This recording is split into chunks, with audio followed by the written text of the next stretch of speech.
chapitre Trésor. Moi j'étais la bonne élève, celle qui admirait son impertinence mais était bien trop sage pour oser l'imiter. David, David t'étais amoureuse de lui, c'était le cancre, c'était une sorte de Tom Sawyer. Là c'était à l'école primaire par exemple, il faudrait parler de ces relations qui décoiffent justement, parce que je dis ça en général, j'appelle ça comme ça, des relations qui décoiffent, pour des raisons de vitalité, d'anticonformisme, etc. Ces relations qui décoiffent, si elles peuvent être si attrayantes, c'est moins par amour pour ces gens-là que pour l'excitation qu'ils suscitent quant à soi-même. On a l'impression qu'on va ils nous déterritorialisent, ou du moins ils promettent de nous détériorer aussi quelquefois.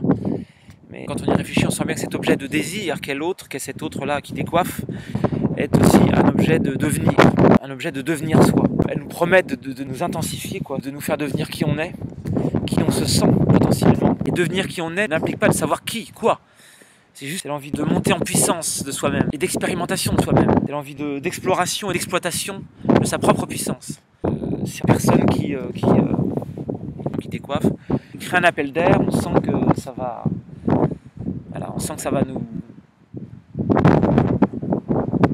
On sent que la vie c'est par là, quoi. Et on est d'autant plus susceptible de céder à un appel d'air comme ça que l'on a tendance à s'asphyxier, à s'enfermer dans une identité à soi-même. Et malheureusement, il y a le risque de subir tout et n'importe quoi pour ces relations qui, effectivement, nous intéressent un peu trop.